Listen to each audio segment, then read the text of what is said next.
Hello बच्चों, आज आपण बघणार आहोत लेक्चर नंबर 6 कोऑर्डिनेशन कंपाऊंड, जिच्यामध्ये आज आपल्याला शिकायचं EAN रूल,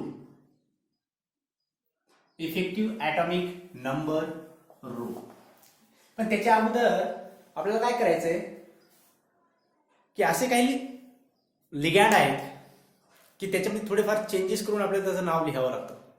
ते कुठले लिगॅंड्स आहेत आणि त्याचं नाव कसं लिहायचं ते आपल्याला या ठिकाणी अगोदर बघायचं आहे. बघा, while writing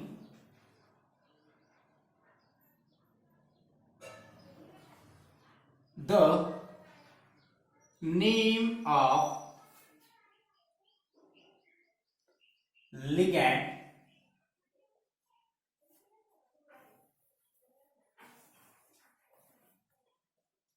if name contain a number. जर एखाद्या लिगॅंड मध्ये नंबर असेल, म्हणजे एखादा लिगॅंड असेल की जसं डायमाईन, त्याच्यामध्ये काय आलं डाय, म्हणजे त्यात नंबर आहे की नाही, अशा प्रकारचं जर लिगॅंड असेल की ज्याच्यामध्ये नंबर असेल, देन द फॉलोइंग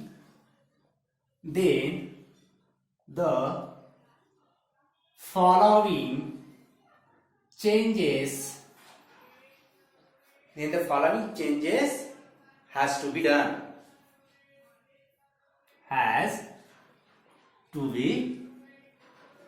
काय करायचंय बघा, चेंज काय करायचं आपल्याला. सपोज एखाद्या ह्याच्यामध्ये असेल बाय सल्फेट, बाय मिथाइल, ठीक आहे, तर त्यावेळेस बाय असेल तर या बायला आपल्याला लिहायचं फक्त बीज. काय लिहायचं? बीज. ट्राय असेल तर ट्रीज. टेट्रा असेल तर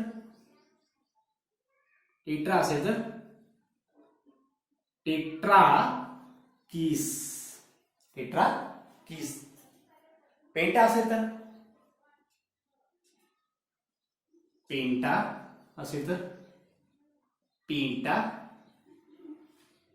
किस. एक्झाम्पल बघा. सपोज आपल्याकडे एक्झाम्पल आहे निकेल इन ट्वाइस. हा कॉम्प्लेक्स आहे. EN means ethylene diamine. याचं नाव EN मीन्स काय? इथायलीन डाय अमाईन. बरोबर. इथे आलं काय? डाय. डाय म्हणजे काय? डाय म्हणजेच बाय आणि बाय म्हणजेच डाय. ठीक आहे. बाय असेल किंवा डाय असेल त्यावेळेस काय करायचं आपल्याला? अगोदर काय लावायचं? बीज लावायचं. त्याचं नाव कसं लिहिणार आपण? बघा, अगोदर लिहिणार बीज ब्रॅकेटमध्ये बीज लिहायचं आणि नंतर ब्रॅकेट करायचं. ब्रॅकेटमध्ये नाव लिहायचं. कशाचं? जो लिगॅंड असेल त्या लिगॅंडचं नाव आपल्याला या ब्रॅकेटमध्ये लिहायचं. आता कुठला लिगॅंड आहे? याचं स्ट्रक्चर कसं आहे बघा.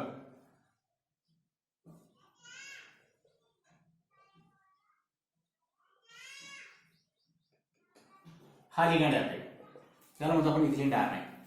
आता याचं आयपीएस नेमिंग कसं असेल? त्याचं आयपीएस नाव जे आहे ते आपल्याला या ठिकाणी लिहायचं. काय लिहिणार आपण? इथेन. काय? इथेन 1,2 डाय अमाईन. आणि नंतर काय लिहायचं? निकेल. नंतर जो मेटल आहे त्याचं नाव निकेल आणि त्याची ऑक्सिडेशन स्टेट 0 झालं. या ठिकाणी ऑक्सिडेशन स्टेट 0 का? कारण की इथिलीन डायमाईन काही चार्ज आहे का? चार्ज नाही म्हणजे याच्यावरती काही चार्ज असेल का? नाही. म्हणजे याची ऑक्सिडेशन स्टेट काय झाली? 0. त्याचं नाव काय असेल?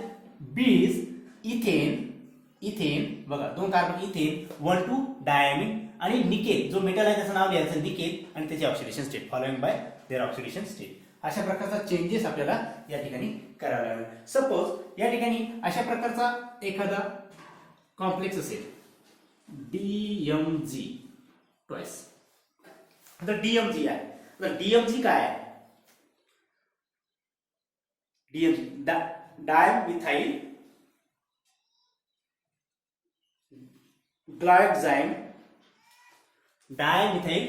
ग्लायक्साइम ट्वाइस. दोन लिंग आहे. डीएमजी चे कॉम्प्लेक्स किती आहे? 2. बघा या ठिकाणी याचं नाव कसं लिहिणार? याचं सुद्धा नाव कसं लिहिणार? बाईज ब्रॅकेट मध्ये याचं नाव लिहायचं. त्याचं आयपीएस नेहमी काय असेल? डायमिथाइल. काय? डायमिथाइल ग्लायक्सामेटो.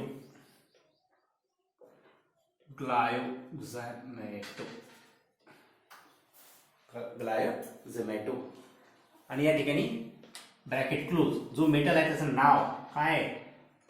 निकेल. आणि जो निकेल या ठिकाणी लिहिला त्याची ऑक्सिडेशन स्टेट. आपल्याला त्याची ऑक्सिडेशन स्टेट काय असेल? आता बघा हा डीएमजी जो कॉम्प्लेक्स आहे याच्यावरती असतो -1 चार्ज. कुठला चार्ज? -1 चार्ज. आता एका डीएमजी वरती -1 चार्ज आहे तर 2 डीएमजी वरती 2 निगेटिव्ह चार्ज. 2 निगेटिव्ह चार्जला न्यूट्रल करण्यासाठी याच्यावरती पॉझिटिव्ह चार्ज किती असायला पाहिजे? 2. म्हणजे या ठिकाणी त्याची ऑक्सिडेशन स्टेट काय? 2 आहे. ठीक आहे. म्हणजे अशा प्रकारचे चेंजेस आपल्याला या ठिकाणी करायचे आहेत. ठीक आहे. आता या ठिकाणी मी तुम्हाला काही लिगॅंडचे स्ट्रक्चर लिहून देतोय. ट्रायडेंटिक लिगॅंड असेल एखादा. इथपर्यंत नोट डाऊन करा. हे सगळं नोट डाऊन करा. बघा या ठिकाणी 2 लिगॅंड मी लिहिलेले आहेत. डायथिलीन ट्रायमाइन. बघा डायथिलीन CH2 म्हणजे 2 इथिलीन ग्रुप आहे डायथायलिन. ट्रायमिन इथे NH2 इथे NH इथे NH2 म्हणजे ट्रायअमीन. हा एक लिगॅंड आहे.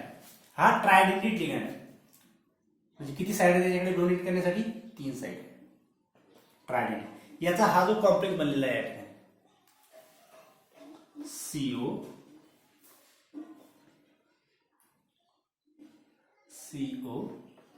डायइन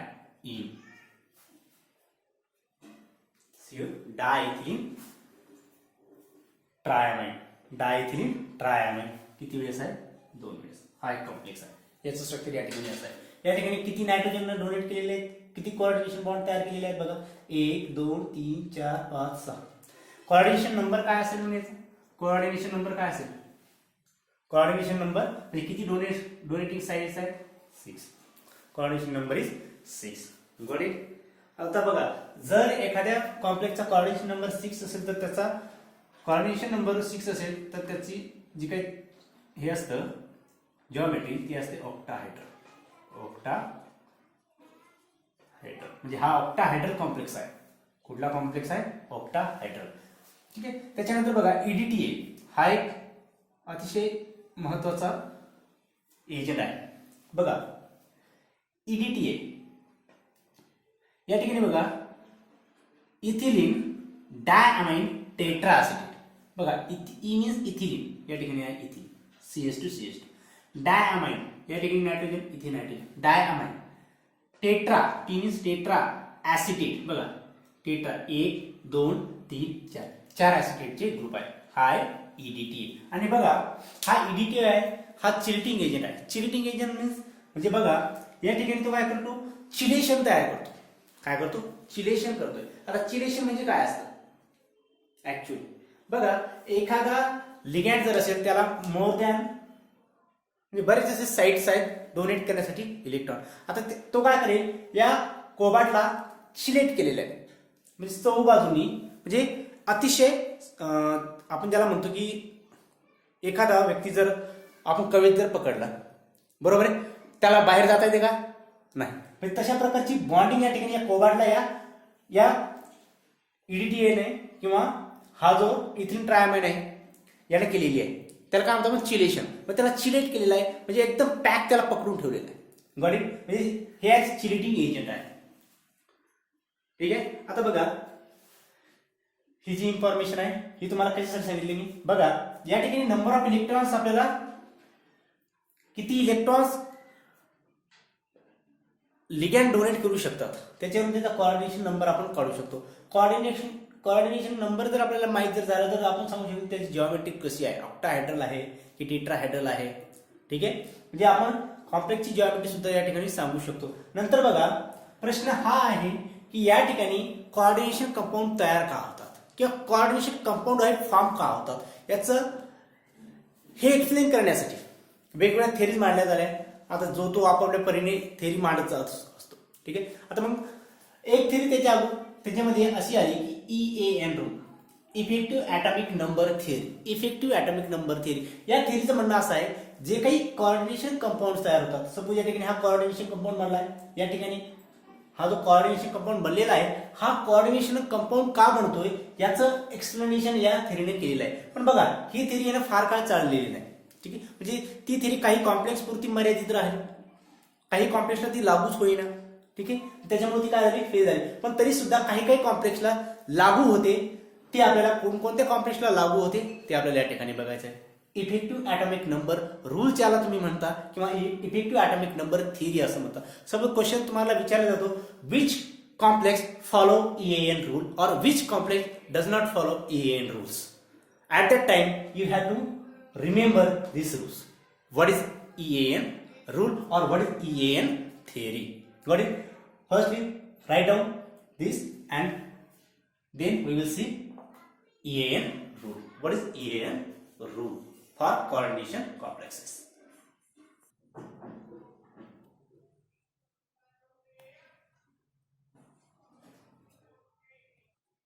बघा इफेक्टिव्ह ॲटॉमिक नंबर रूल काय आहे. तर total number of electron surrounding the nucleus of central metal atom. Suppose एखादा कॉम्प्लेक्स आहे, हा कॉम्प्लेक्स आहे. या कॉम्प्लेक्स मधला जो काही सेंट्रल मेटल ॲटम आहे याच्या अवतीभोवती किती इलेक्ट्रॉन्स आहेत, किती इलेक्ट्रॉन्स आहेत तोच कोण सांगणार आपल्याला इफेक्टिव्ह ॲटॉमिक नंबर सांगतोय. ठीक आहे, आता बघा याला किती लिगॅंड आहेत, ते लिगॅंड किती इलेक्ट्रॉन पेअर डोनेट करतात आणि त्याच्यावरती त्याच्याकडे किती इलेक्ट्रॉन्स आहेत, त्याच्या आजूबाजूला किती इलेक्ट्रॉन्स आहेत त्याला म्हणतो आपण इफेक्टिव्ह ॲटॉमिक नंबर. त्याच्यामध्ये जर 36 इलेक्ट्रॉन जर असतील, या मेटलकडे 36 इलेक्ट्रॉन जर असेल तर तो EAN रूल फॉलो करतो, अदरवाईज तो EAN रूल फॉलो करत नाही. आता बघा या थेरीचं म्हणणं काय, जे काही कोऑर्डिनेशन कंपाऊंड तयार होतात ते काय करतात, EAN रूल फॉलो करतात. म्हणजे 36 इलेक्ट्रॉन त्यांच्या अवतीभोवती असतात आणि त्याच्यामुळे ती 36 इलेक्ट्रॉन असल्यामुळे तो काय स्टेबल आहे आणि स्टेबल असल्यामुळे ते कॉम्प्लेक्स तयार होतात असं या थेरीचं म्हणणं आहे. म्हणजे बघा सपोज आपल्याकडे माहिती आहे, आपल्याकडे जे काही डी ब्लॉक एलिमेंट आहे आपल्याला माहिती आहे, कुठले डी ब्लॉक मधला स्टार्टिंगचा एलिमेंट कुठला आहे, स्कॅन्डियम. सुरुवात कुठून होते, स्कॅन्डियम नंतर आहे titanium, vanadium, chromium, manganese, ferrous, cobalt, nickel, copper, zinc आणि अँड सॉ ऑन क्रिप्टॉन. ठीक आहे, क्रिप्टॉन कडे किती इलेक्ट्रॉन्स आहे, 36. याचा किती आहे, 30, 29, 28, 27, 26, 25, 24, 23, 22 आणि 21 पासून काय चालू होतं, डी ब्लॉक एलिमेंट. आता डी ब्लॉक एलिमेंट मध्ये बघा आता हा जो क्रिप्टॉन आहे, हा क्रिप्टॉन काय इनर्ट गॅस आहे, म्हणजे तो काय स्टेबल आहे. क्रिप्टॉन काय स्टेबल आहे, म्हणजे या सिरीज मध्ये शेवटचा एलिमेंट कुठला आहे, क्रिप्टॉन.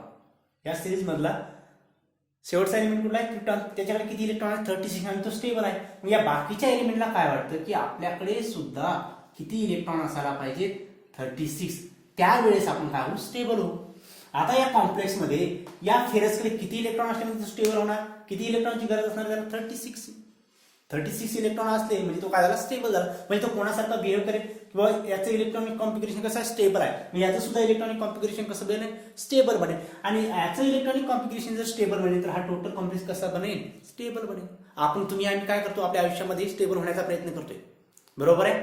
तुम्ही अभ्यास काय करता, स्टडी काय करता, कुठेतरी तुम्हाला स्टॅबिलायझेशन मिळणार यासाठी, बरोबर आहे. स्टॅबिलायझेशन केव्हा मिळतं बघा, ज्या वेळेस आपण अभ्यास केला, एखादी गव्हर्नमेंट नोकरी ज्याला म्हणतो आपण ती मिळवली, त्याच्यानंतर काय होतं, आपली लाईफ स्टेबल बनते, बरोबर आहे. सेम आता यांना सुद्धा स्टेबल बनायचं, यांना हे स्टेबल केव्हा बनेल, एलिमेंट केव्हा स्टेबल बनेल, तेव्हा त्यांच्याकडे काय 36 इलेक्ट्रॉन असतील.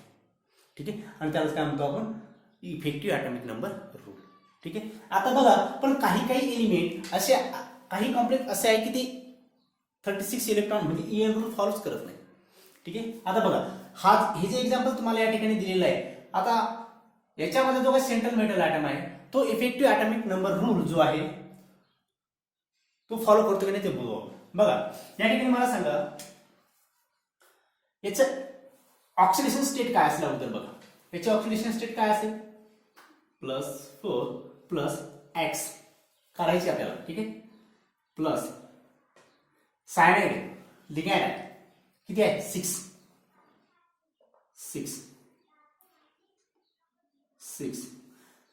किती पेअर आपले याच्यामध्ये चार्ज कुठला आहे सायनाइड वरती बघा, C∧N असा आहे. ठीक आहे. त्याच्यावरती काय, हा निगेटिव्ह चार्ज, आणि हा निगेटिव्ह चार्ज या फेरसला त्याने डोनेट केलेला, म्हणजे याच्याकडे किती निगेटिव्ह चार्ज आहे, 1, म्हणजे × -1.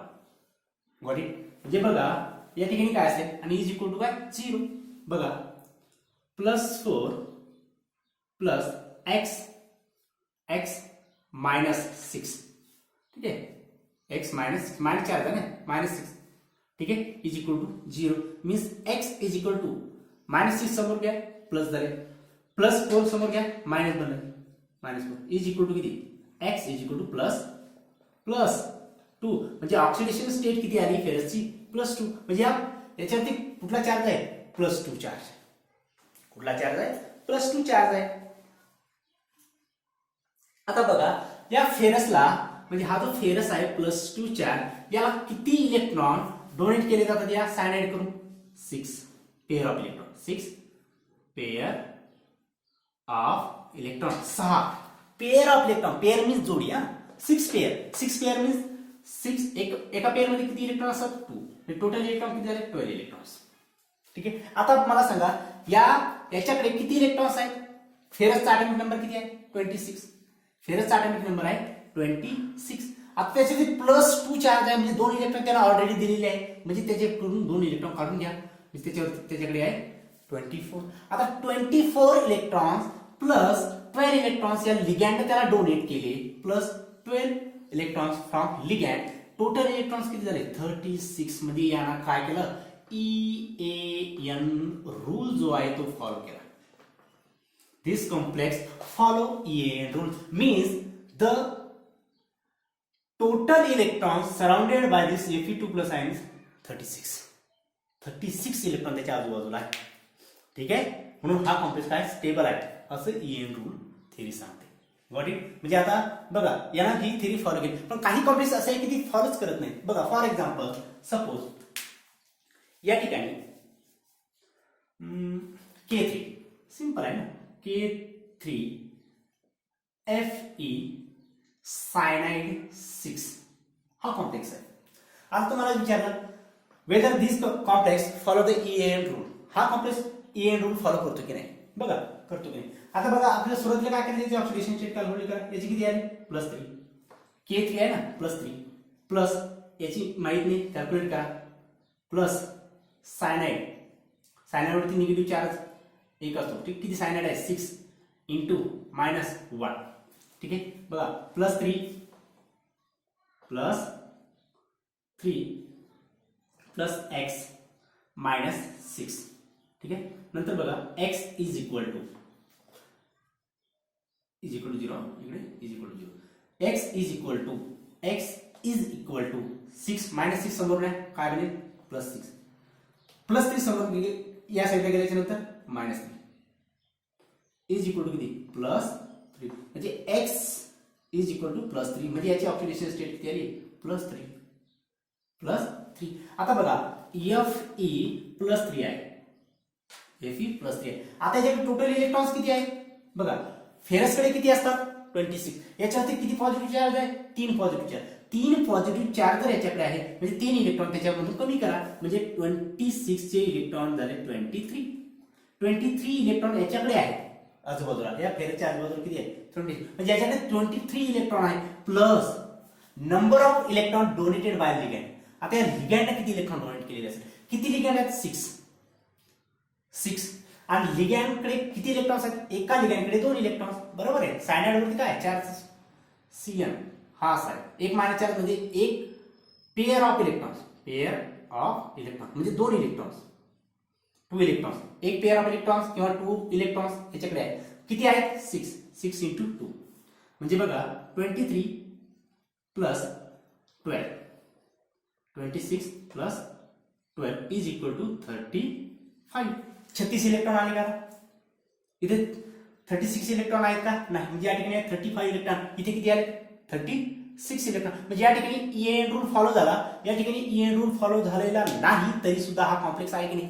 कॉम्प्लेक्स बनलाय की नाही? कॉम्प्लेक्स तर बनलाय. या ठिकाणी हा सुद्धा कॉम्प्लेक्स बनलाय, पण याच्यामध्ये स्टेबल आहे का? कारण की याच्याकडे 36 इलेक्ट्रॉन आहे. EN रूल फॉलो करतो. या ठिकाणी EN रूल फॉलो होत नाही, म्हणजे हा अनस्टेबल आहे का? नाही. हा सुद्धा स्टेबल आहे. म्हणजे या ठिकाणी ही EN रूल जो आहे किंवा इफेक्टिव्ह ॲटॉमिक थिअरी जी आहे ही फेल ठरलेली आहे. ठीक आहे. तुम्हाला क्वेश्चन याच्यावरती असा विचारला जातो की which compound follows EN rule और which compound does not follow EN rules. ठीक आहे. अशा प्रकारचे क्वेश्चन तुम्हाला या ठिकाणी विचारले जातात. ते आपल्याला अशा प्रकारे कॅल्क्युलेट करता येतात. ज्याचे 36 इलेक्ट्रॉन आहे तर EN रूल फॉलो करेल. ज्याच्यामध्ये 36 पेक्षा कमी किंवा 36 पेक्षा जास्त इलेक्ट्रॉन जर येईल तो EN रूल फॉलो करेल का? नाही. बरे इथपर्यंत नोट डाऊन करा.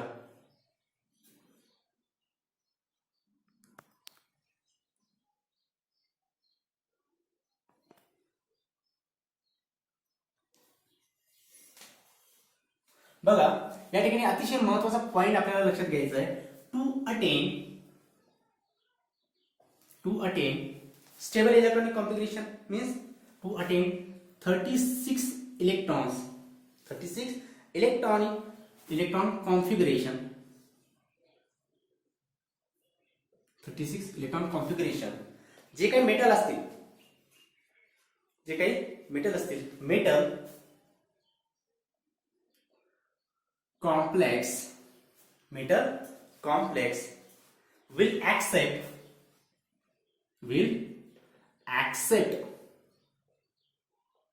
pair of electrons or simply electrons. म्हणजे पेअर ऑफ इलेक्ट्रॉन ऍक्सेप्ट करू शकतात किंवा काही इलेक्ट्रॉन ते ऍब्सेंट करतात. So it will be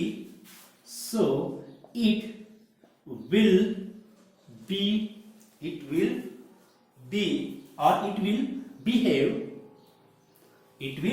behave as a oxidizing agent,